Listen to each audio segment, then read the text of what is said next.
if it's, we're also supporting other meetups in the Great Lakes area. So we can help you speak there. And if you're not in the Great Lakes area, we can still make connections with you to find the right venue for your talk. So let's dispel some of these myths we might have, you know, these stories we have going on in our head. We all have our own reasons for not public speaking, especially at tech events. And most of these reasons are really based on myths. So we want to address some of these and maybe dispel those a bit for folks. The first one may be that you do not feel like an expert. You know, you're saying to yourself, I'm not an expert. And you know what? It's really okay that you're not an expert. And everyone's idea of what an expert is completely different. We have to remember that no one knows everything. I know I don't know everything. And sometimes giving a talk is a great way to learn more about something. You can find a topic where you have knowledge and maybe your audience does not. And there are things that you do with WordPress all the time that other people don't. We all have our sort of fringe and edge cases, right? And that can make you an expert in someone's eyes. Even if your audience has knowledge about the same topic, they might not look at it the same way and frame it the same way you do. And they have something that they can learn from you. It's also possible that you feel you only know a little bit about a topic, but it's still more than someone else knows. And really, we're more of an expert than we think we are. A lot of us suffer from imposter syndrome. I know I do. I suffer from imposter syndrome on things that I talk about all the time, you know, depending on the audience, you know, so we're not alone in this. Imposter syndrome is this psychological phenomenon where we feel like we're an imposter, right? You don't feel like you have the knowledge or skills. And somehow you've managed to fool everyone, you know? And a lot of us have imposter syndrome because we don't see ourselves presented as experts. And many people who are not part of well-representative groups in techs, we often set higher expectations and a higher bar for that expert knowledge. Another myth would be that people ask questions that you can't answer and you think that you'll look like a fool. For me, I know that Q&A is a big part of why I didn't give talks for a long time. And yes, people might ask questions that you don't know, but you know what? That's okay. Your audience understands that not everyone knows everything, and it can be hard sometimes to think on your feet. And our audience is really rooting for us and are sympathetic. And if we look at it, there's a few different things that we can do when we don't know the answer. Sometimes you can reflect back and deflect it back to the audience and see if anyone in the audience has the answer. You can tell folks that you don't know the answer and you'll get back to them. You'll answer it in a blog post or in a tweet. You know, you can use that as an avenue to get people to visit your social media and your website. Oftentimes people will ask questions that are off topic, and that can throw you off, but feel free to tell them that their question is off topic and that you can discuss it later in the hallway or in the chat or on your social media. And of course, we need to remember and allow ourselves to have the answer that you don't know. I don't know is very powerful. And people will think highly of you when you admit that you don't know the answer. And we're going to go into this a little bit more detail later in the presentation. Or maybe it's in a different presentation on becoming a better speaker where they talk about answering tricky questions. I know that for me, sometimes I'm too nervous to speak. I know the first time I spoke or even submitted a talk, it was very challenging. But you know what, again, our audience is rooting for us. And remember, they're not up there. You are, you know, so some of them didn't have that bravery to speak as well. So what you can do is you can practice. The more you practice, you can practice in front of your cat. You can practice in front of your kids. You can practice in front of the mirror. Smaller audiences, you can reach out to your extended groups and see if someone wants to come and have a lunch and learn with you when you practice your talk. And it's okay if you're nervous. Everyone gets a little nervous when they talk in front of people. And that's really what makes us human. Keep in mind that, again, the audience is on your side and they're rooting for you. They want to see you succeed. Even admitting that you're nervous can be powerful. I'm nervous at the beginning of each meetup, and you'll see me in the hallway talking to like warm myself up. So all of us, have a little bit of that inside of us. And if you're really nervous, you can start small. You can speak at like smaller meetups, and graduate up to camps and conferences. Again, we'll talk about this a little bit later as well. Another myth is feeling that your audience isn't totally engaged. It looks like someone might be on their phone or they're bored, but that's okay too. First of all, they're probably not as bored as they look. Especially nowadays with Zoom fatigue, it's hard for us to keep smiles all the time and engage. Audiences generally sit with neutral faces. If they're not smiling or nodding or cheering or rooting you on, that doesn't mean that they're not engaged. They could be using their smartphone or tablet. Again, that doesn't mean that they're not with you. They could be writing notes, or they could be tweeting and sharing your talk across social media.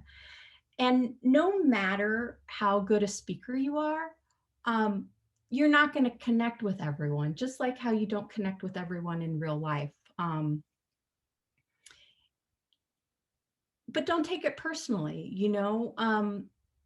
be happy with the people that you do make that connection with. Another myth you might have is a talk followed by a Q&A is the only format that you can use to share your knowledge. And this definitely isn't true. There are so many different ways to share your knowledge at WordPress events. You can lead group discussions, you can have workshops, you can lead birds of a feather, you can lead panels, you can do lightning talks. Lightning talks are generally like 5 to 10 minute talks where it's like short and concise. And sometimes that's a great format for just busting loose and getting your first talk out of the way because it's fast and it's over quick. Does anybody else have a reason why maybe they haven't spoken, some myths that they have behind why it might be scary?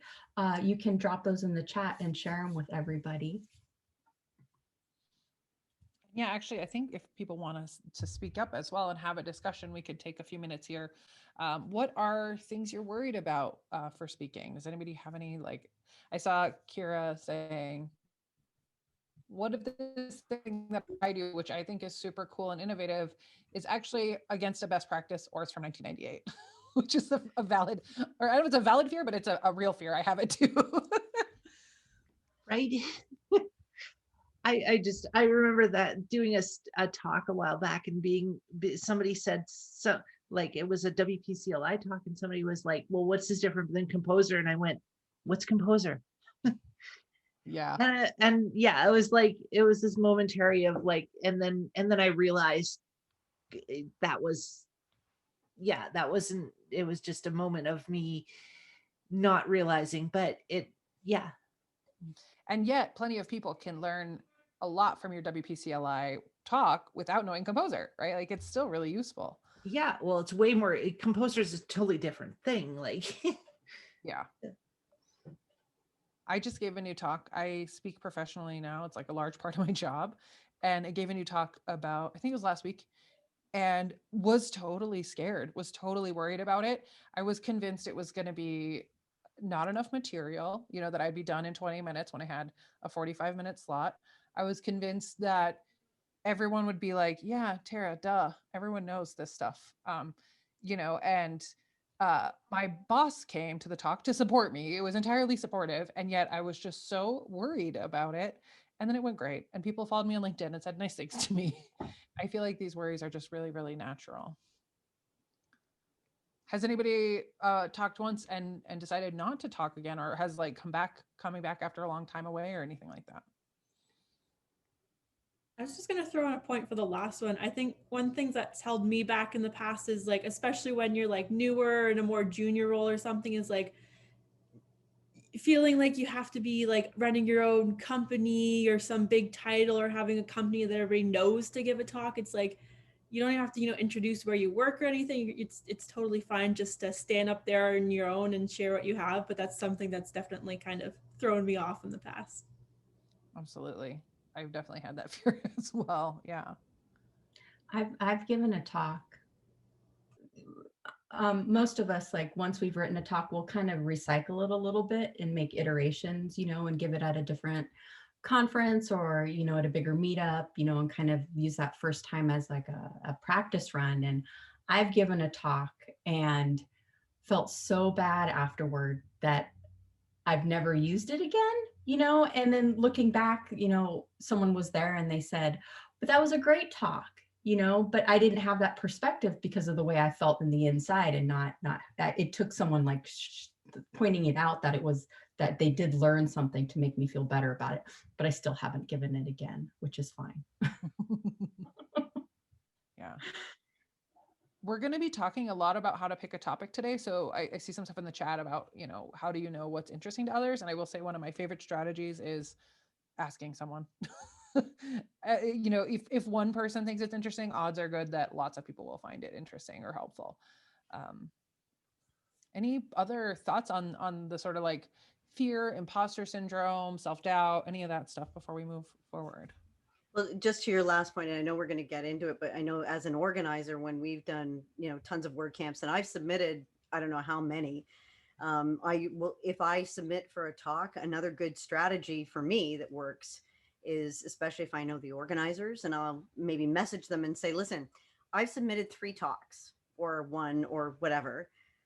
If there's something else that you guys are missing, like that's another way to sort of get those new ones. Anyway, I know you're going to get into that, but Totally. as an organizer, speaking from an organizer perspective, I would rather have somebody contact me and say, I've submitted something and, I'm not sure if it works, or, can you help me work with it or whatever. I'd rather have that than just somebody submit and me have to turn them down because it doesn't have the right structure, or it may also have to do with the audience that you're presenting to. Like in Hamilton, for example, we have, and Rick, who's my co-organizer, can attest to this, is we probably have about 20% developer and about 80% beginner, right? So if we get 80% our developers submissions and 20%, we may have to do that balancing act, but it's always good to keep in contact with the organizers. Absolutely. And I want to interject that I help organize several camps, and we always invite people to loop back and ask us why their talk didn't get chosen. And for a lot of folks, it's just merely that we don't have the space for the talks. It's not that we don't like the topic, it's that we have 20 slots and 35 or 40 people submitted talks. And so that's something to keep in mind too, is asking for that candid feedback of what could I do different, or, and then listening to what the organizers have to say. It's really valuable information because it could be small tweaks, like there was some grammar, or, what I mean, just little things that you maybe didn't think about when you submitted. I think the other thing that I've heard come up, and I certainly confront it often because I see lots of other people in their presentations, is how it doesn't have to be a really fancy slideshow or slide production in order to be effective. I see way too many of those that are just, they get really fancy with all kinds of, references to TV shows, and all of the graphics are based on a particular movie or whatever. And I find them actually now distracting when I'm trying to learn from somebody in a presentation. But a lot of people think that you have to have a really fancy slideshow in order to be ready to speak. And I think that turns off a lot of people who don't realize that just the real basics to get up there and talk is still really effective. I Absolutely. do think it's useful to some people as slide decks, actually having content that relates to what you're talking about, as opposed to sort of random images like you were talking about. I find them incredibly annoying, and I feel like that poor person put so much time into all of that stuff that I'm not getting any benefit from. I'd rather they put more time into rehearsing the talk or a little bit more research or whatever else it happened to be. And half the time, I mean, I'm at the upper end of the age range of a lot of folks that are active in my specialty, which is SEO. Half the time I don't even get the cultural references and in jokes in the slide presentations anyway, so it's totally wasted on me. Use the time to give me good information, not to make fancier slides. But I know it intimidates people trying to put their first slide presentation together to illustrate a talk. So it doesn't need to, because it really can just be a few words on a slide to kind of prompt the conversation about that topic and then move on to the next one. Absolutely. I've actually dumbed my slides a way down from what I used to do. So there's just a lot less stuff and it's a lot faster to put them together. Yeah. I'm very pro simple slides. Give people space to think and not have to be reading, not have to be interpreting the slides personally. Awesome. I want to hear the story later about the slides, but I'm going to move on to the next section. Okay, so why do we want to speak? There are reasons people don't want to speak, but what are some of the reasons why we do want to speak? So here's another discussion question for you is, and you can put this in the chat, why do you want to speak? And I'll read off some of the common reasons while you share.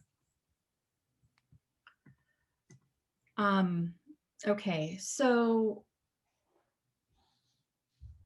you can be seen as an authority in your field. Maybe you want to share your knowledge with others. There's a certain aspect, like Paul said, of SEO. Maybe that you have that edge case and you want to share with other people. The more you speak, the more you build your confidence. It's a great way to give back to the community. If you're a non-coder, we hear a lot about code contributions. Well, speaking and sharing your knowledge helps give back to the community. You meet people, you can be part of that community. You can meet organizers, you can go to events, well, in more typical times when we travel, we meet more people. It's a little bit more difficult via Zoom, but we do make connections. Again, travel, back to normal times, you can meet people in other cities by speaking online. That's sort of one of the perks of having all of these calls on Zoom now.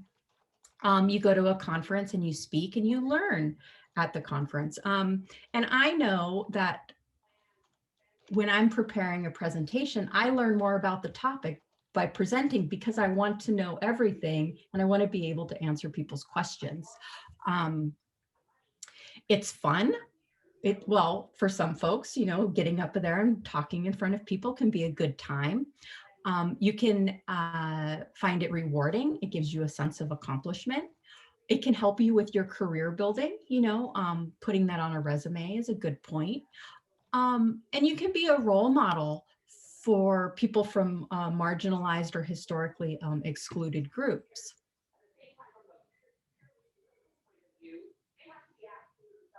Now we're going to jump into the second half of the presentation, which is about finding a topic. So we're going to cover a few specific things.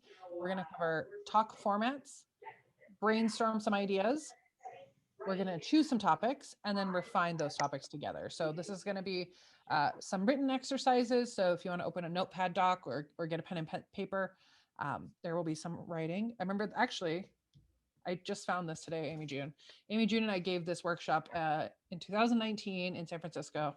And I have like 40 pages of ideas here, just like endless talk ideas. So I still keep it around and reference it from time to time. So hopefully we'll find some good topics for you. So we've talked about why we're holding this workshop, why we think you all should be speaking at WordPress events. We've talked about myths, about what it takes to be a public speaker and why you want to speak yourself. So we're going to now dive into the actual mechanics of putting a talk together, getting a talk started.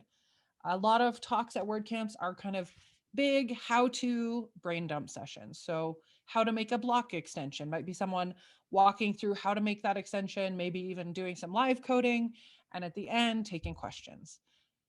WordPress deputies have actually found this isn't necessarily a good way to impart information to an audience. People often walk away feeling overwhelmed. They don't necessarily remember what they learned. They just, it kind of goes in one ear and out the other, as they say. But there are other talk formats that promote story-based learning, and story-based learning is really, really powerful. Talking about how you learned something means that other people can learn how to learn, right? You don't have to know the final answer. You're just helping people get one step closer to solving their problem. So some of the various formats, we talked about the how-to talk, just sort of how to do something. You give a lecture, and then at the end, there's questions. There are also discussion talks. So this is where you're the facilitator on a topic and the audience discusses it together. This was one of my first ways of getting involved at national level tech conferences, was by facilitating topics rather than being the expert. Just get people in a room and ask them questions. There's also panel discussions. So multiple people can come together and answer questions on the same topic. This can be a great way to talk, to give a talk at a conference. Story-based talks are about how you learned something, mistakes you made along the way, and have kind of a narrative format to draw all of the insights into one story. You can do a case study. This is the story of how you created one thing in particular. So that one time you solved that one really hard problem or really interesting problem, that's a great choice for a case study. And then of course there are workshops, a lot like what we're doing right now, which is a hands-on learning experience where, you know, you bring your laptop or you bring a notebook and kind of create and work together as you go. Talks can also be more than one person. So if you're feeling intimidated about having this talk just be on your shoulders, you can invite a co-presenter or two co-presenters. And those can be really engaging talks, you know, as Amy, Jude, and I are trying to do. Swapping back and forth between voices can keep things a little more lively and dynamic.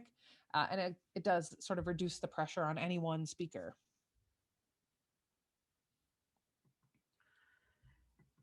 Okay, so we're going to move into like a more interactive part, and we're going to do some brainstorming now on some topics.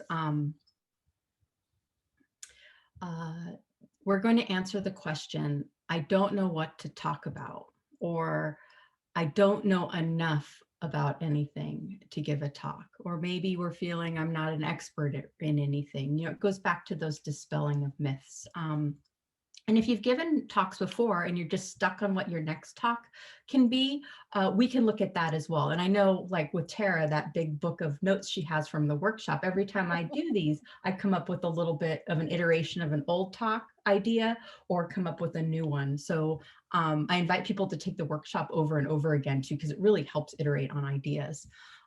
So we're going to work on this brainstorming exercise.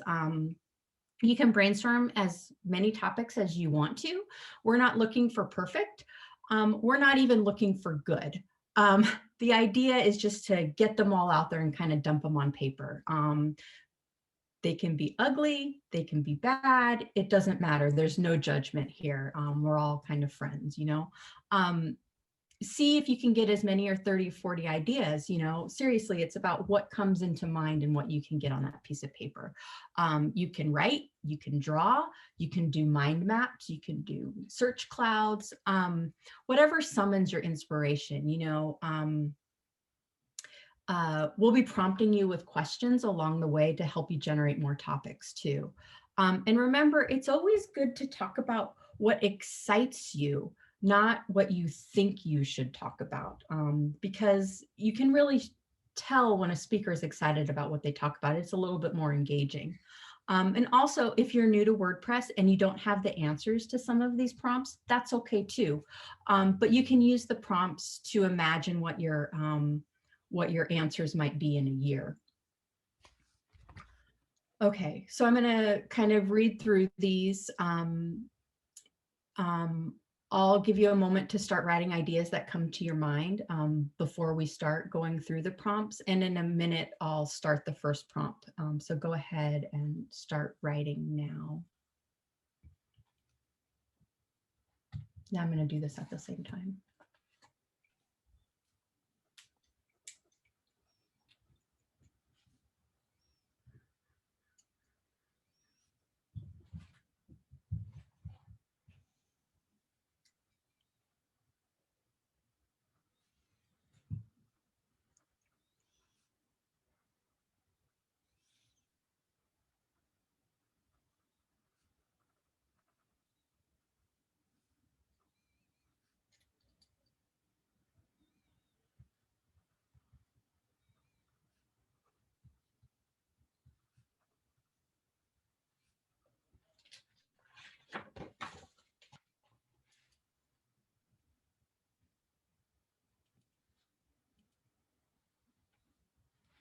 Okay, so what got you into WordPress and what keeps you in it?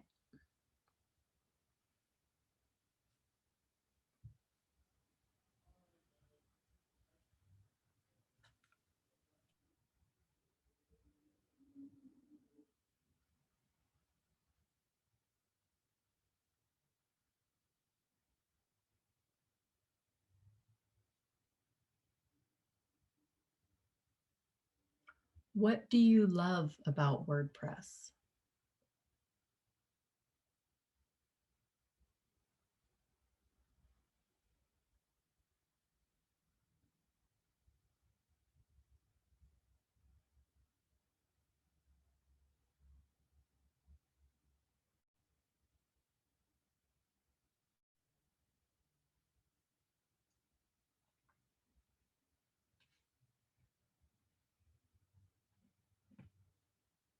What would you like to learn next in WordPress?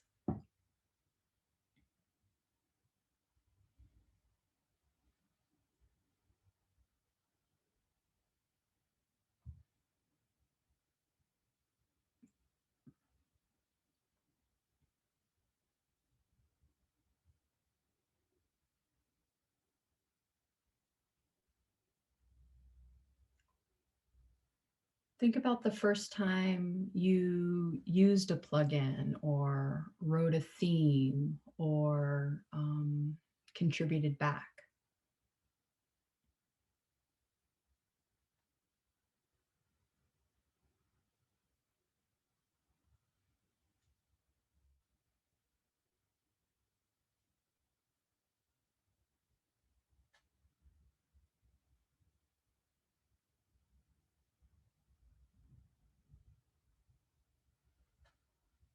What's been your biggest challenge in WordPress or tech in the last year?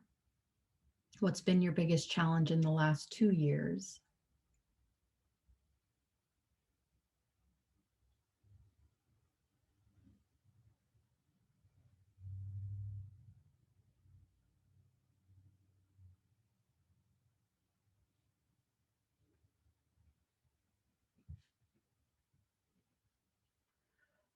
What was the last thing that you learned? And think about how you learned that process.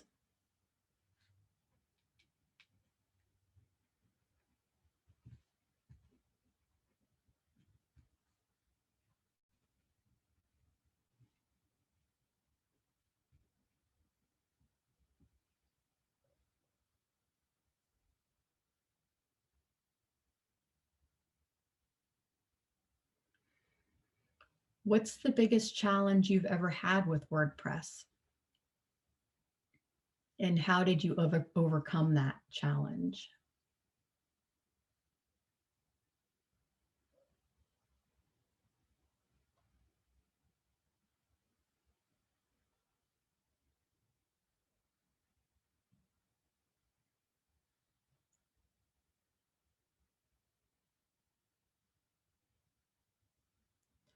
What excites you? What are you most passionate about when it comes to tech or WordPress?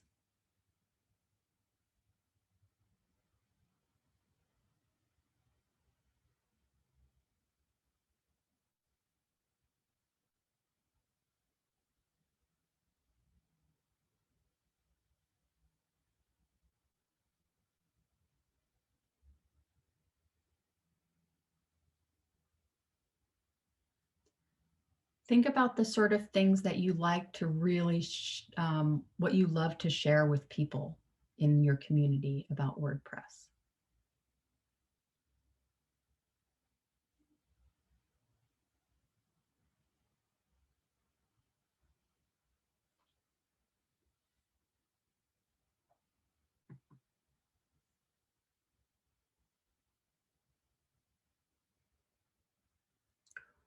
What questions about tech or WordPress do you get asked most often from people like clients or your family and friends?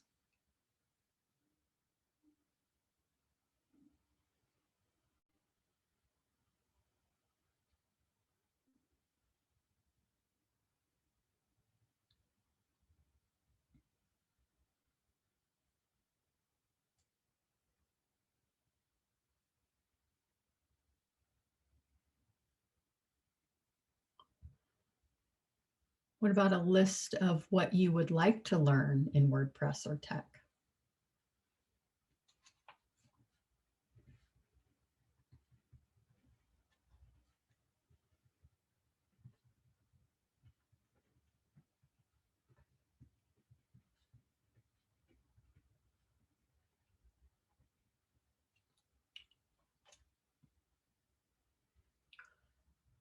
What's your favorite plugin or block extension?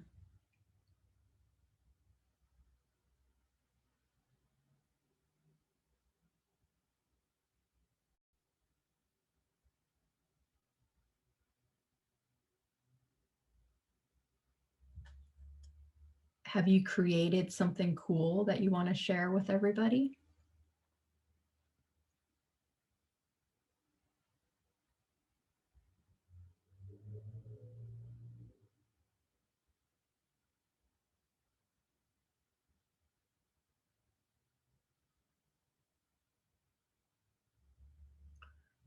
Do you have some favorite resources?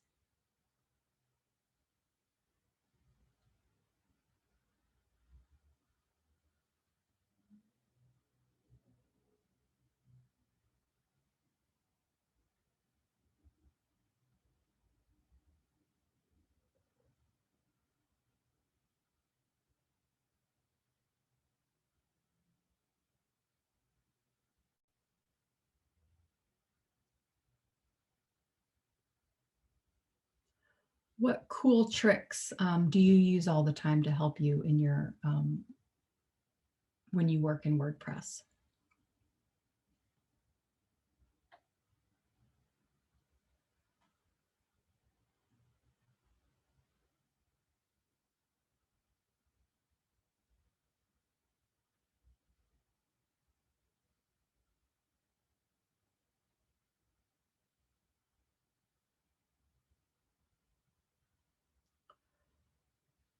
What can you talk about without using slides?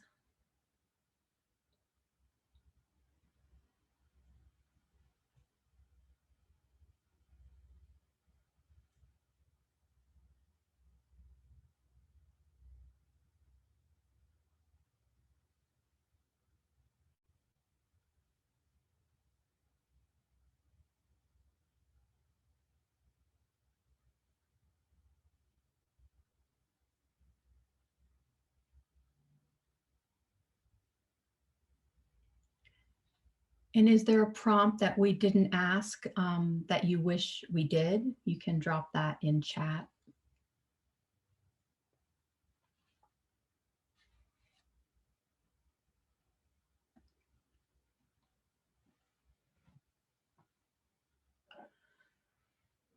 So out of curiosity, how many, oh, Shanta says, what is a cool thing you can show us that you can do, like a live demo?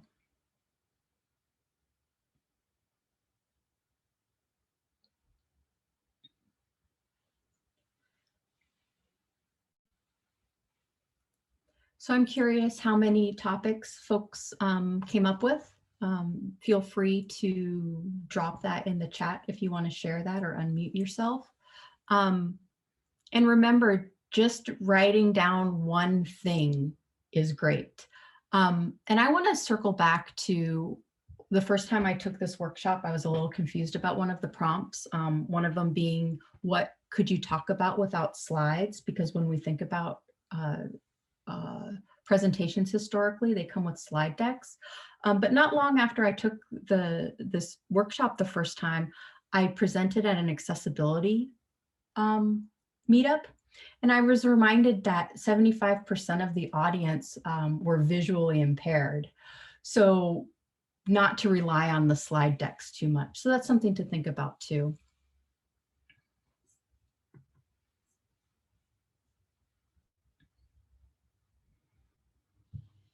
$18, wow, 20, that's great. It's okay to have duplicates because it gives you a different perspective on the same idea, like bullet points. Yeah, a lot of mine are overlapping. All right. So we have some good, some bad, some ugly ideas. I'm not judging. Mine are all over the place too. So we're going to do an exercise where you are picking 2 topics from your list that you think fits the question that we're asking. You might also find as you go through this that a new answer comes to your mind that wasn't in your list, or a new framing. Like we were just saying, these duplicates sometimes aren't, they're useful to have duplicates because you can kind of take different angles on the same topic. Um, so feel free if new ideas come up to go ahead and write those down. And it's also okay if you don't come up with any answers for these questions. We can just, skip that one. So I'm going to basically give you a couple prompts and we'll narrow down this list a little bit. So for a story-based talk, pick 2 topics that you don't know a lot about, but you have had some success with. An example would be, I don't know much about making plugins, but I've made one for custom post types.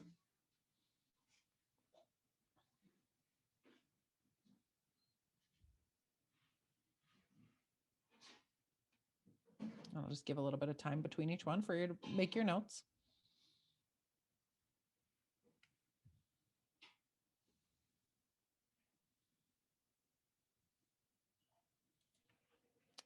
Now, a panel talk. Pick 2 topics from your list that you might not know very much about, but you would have good questions for. This would be for moderating a panel.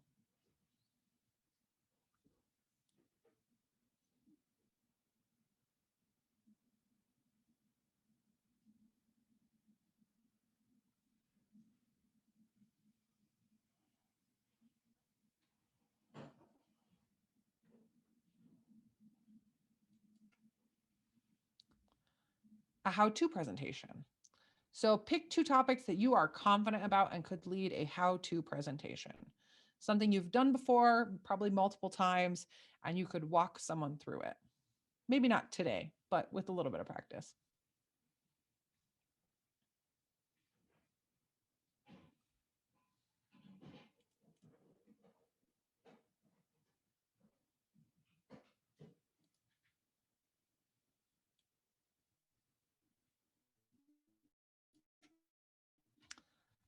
For a case study, pick 2 topics from your list that you've successfully worked on that you feel you could do a case study about. Case studies are typically a little more detailed than a how-to. They have, very specifics about a specific project.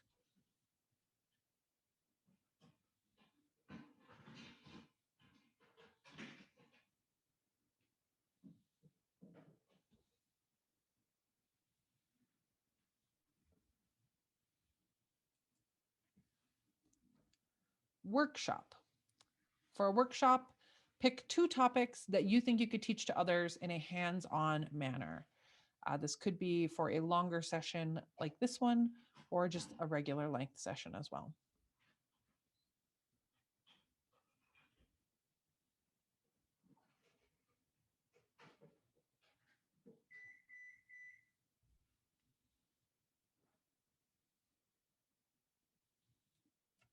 And this last one is any type of talk. Pick 2 subjects on the topic list that are your favorite. Whatever makes you feel most passionate is always a good one to put on the list.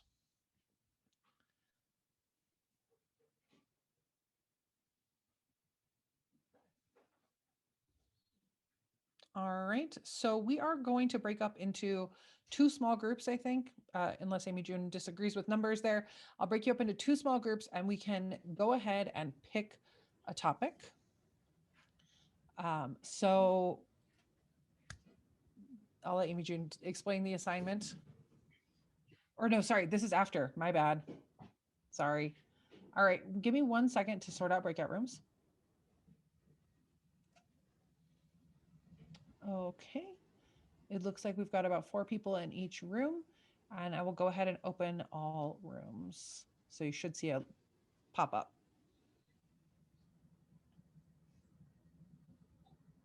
And we will, I'll send a meeting, an announcement of how long we're going to be in there. Yeah, I'll wait here. Wonderful, thank you. I'll go join room 2 because they're a little smaller. That's fine. Yeah. Oh, yeah, great. If we have, is my screen still shared? I don't think it is. That's all it says. It's not like it's critical information, but I just realized it wasn't shared. Yeah, I think one thing I love to do with talks, and I don't quite have this hammered out yet for my own talk topic, is I like to list my hobbies, the things I'm passionate outside of web development, and see if there's kind of an overlap or like an angle that I can take, which I know I've seen when I see people do that, I'm always kind of excited about it. So my current kind of brainstorm talk idea is about how role-playing games, which are one of my things that I do when I'm not doing web development, can teach you about how to be a good teammate, kind of like collaborate with people, listen to people, go on wild adventures together without getting too nervous or worried about it. So that's kind of like, I have a list of all my hobbies, and that's the one that sort of stood out as a potential topic. I don't know exactly how it would work, but. All right, I'm going to go ahead and move forward in the presentation, and we're going to talk about what's next. I lost all my stuff. Okay, so what's next?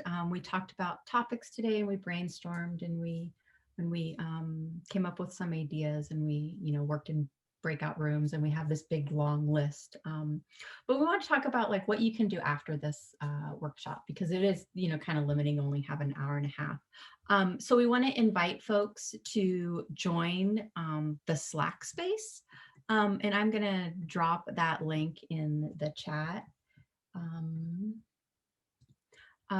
Because we can continue to discuss and collaborate together. We have a little bit of knowledge of each other. We were in our breakout groups, and sometimes like reflecting back, tonight and coming back and looking at your list in the morning or even next week, you can refine it and then come back into a Slack channel and share it with everyone and kind of, get some ideas. And we're going to have a channel that will share stuff into. You might now feel like you're ready to speak, but you want a little bit of that extra support. So we want to make sure that everyone knows that resource is available for folks. You're muted, Tara. You'd think I never do this. We do have recordings of the full speaker workshop. So WP Diversity has put together a lot of different workshops about this. So we're going to drop these links in the chat. This is the part one is essentially what we just went through, but there's a little bit more about refining your topic, kind of making it really shine and stand out from the crowd. So if you want to dig into that a little bit after tonight, that's a great place to start. Number two is about writing a great pitch. And the pitch is what you send to the camp or the meetup organizer to get them interested in your talk. So this one is going to cover how to write a great title, make sure it's clear and understandable and a little catchy, but not too catchy. The actual speaker selection, sort of description of the talk, and then writing your bio, which I find very challenging. And I think that Jill has put together some really good materials around how to talk about your own expertise. Part three is actually creating the talk itself. So you're going to start to work on your talk outline the different sections, how you're going to flow between them, and sort of get that material ready. Part four is about becoming a better speaker. So handling tricky questions, stage presence, creating great slides, that kind of thing. Also managing your own nerves, I believe, is part of this one. How to not feel too anxious before a talk, make sure you're well rested, that kind of thing. And then one of the newest modules is about online stage presence, because this is how talks happen now. There's a lot to sort of online presentations that can make people feel intimidated. And this section dives into that, how to make sure you're clear and engaging to an online audience. Okay, I'm copying and pasting and talking at the same time, but thank you so much for doing that. Oh yeah. Once you're ready to do a talk, sometimes the most challenging part is asking someone to have the opportunity to give the talk. But the folks here at WordPress Hamilton in the Great Lakes, invite you to submit your talks, ping them. this is the link to submit your talk, you know. And we have to remember that submitting a talk or talking to organizers isn't a commitment. So don't be afraid to reach out and back out, because sometimes that first step is the hardest part, you know. So give yourself some grace with that.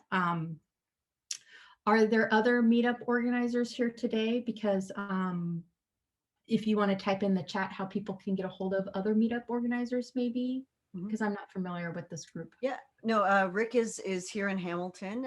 Paul is with the Arm Prior meetup over in the Ottawa area, and has some good connections there as well. But we encourage all of the various areas to join in on this. And like I said, hopefully once we posted this, it'll open that up. The best way that I find for people to find any of the organizers is on that Slack team. Just to give you a quick idea, each there's help channels, there's plugin channels, there's this one, but each region actually has their own Slack team or Slack channel within it. So Hamilton has a Slack channel, Ottawa has theirs, and so on. So if you want to just connect with those people, you can do that as well. But the beauty about it is it connects all of Canada. So we can go as small or as big as you want to go. Great. And then another great resource, you know, maybe you're in the PHP community or you're a little bit WordPress adjacent. You can go to meetups.com and look and see what meetups are around in your area. And I know I'm a meetup organizer. Tara, I don't know if you are, but I am always welcome to people pinging me and submitting talks. All of us have ways to get a hold of people. So just, you know, you can contact Shanta, you can contact Jill Binder, and we can help connect you with maybe the right people for your area too. And remember, we're virtual, so we're borderless. That geographical barrier is gone. I saw Shanta post that she's been to numerous meetups and across borders, you know, during this time of well, peculiar time, you know. And I know that I do SF Doug, and we have sometimes people from India, we have sometimes people from Canada, we have people from Buenos Aires. So don't let that geographical barrier keep you from submitting talks to different places too. And kind of to close off, we just want to make sure that we can answer any questions that folks might have. I'm more than happy to answer questions.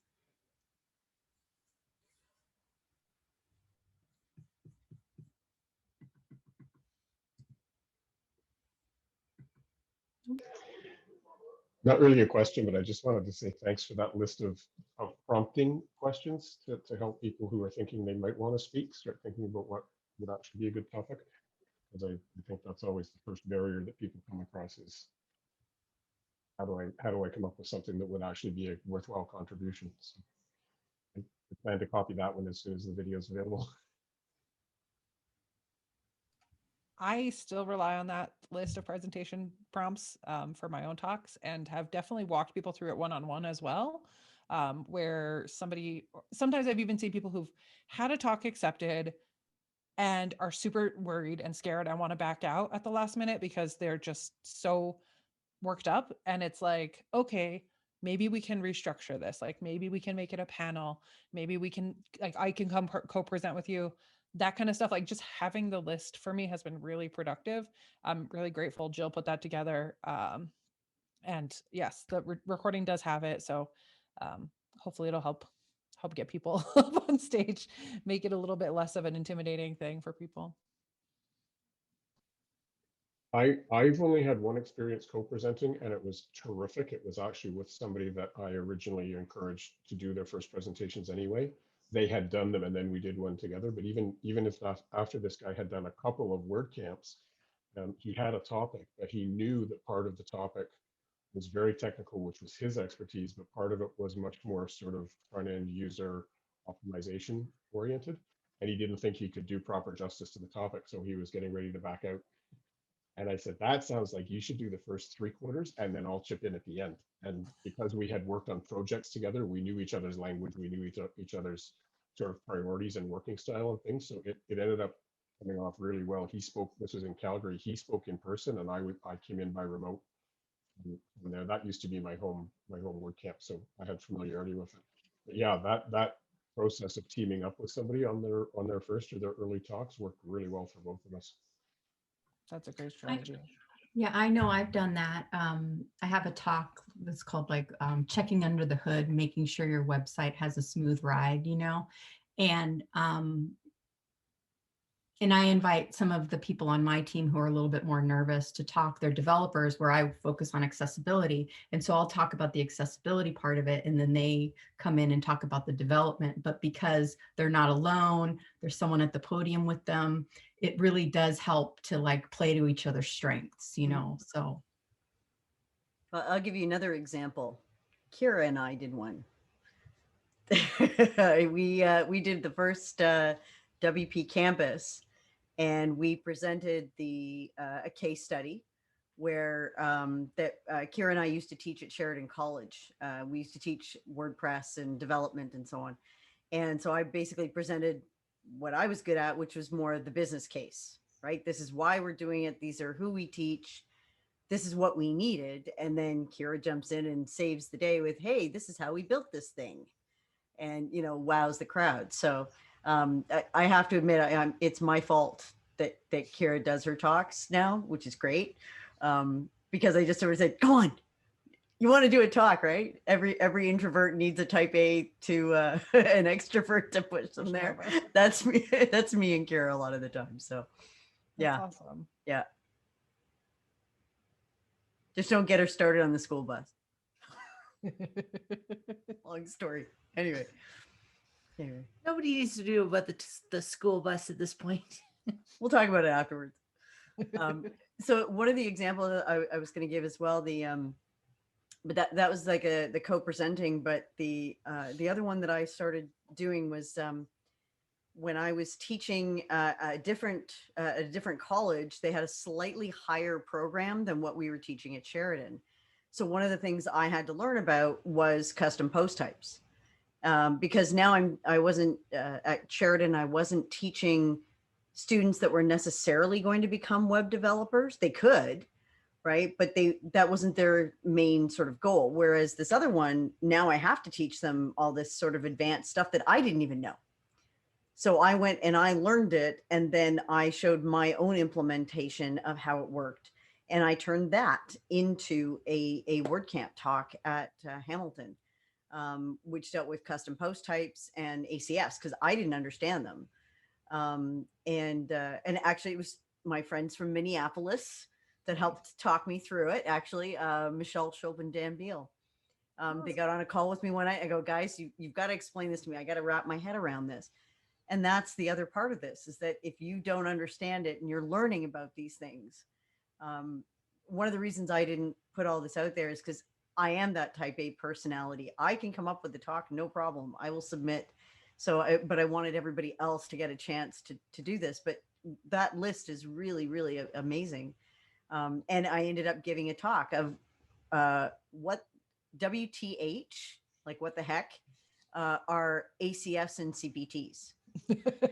Very nice. Right. And it was meant for beginners, because especially if, you know, you're talking to a developer and they say, oh, we're going to do, you know, some CPTs or custom post types. And then everybody's like, huh? Like, you know, so I like giving those how-to talks. I'm pretty good about those. That's awesome. The only other one I was going to mention was I was talking about Joe Rosa earlier, and he did a really great job.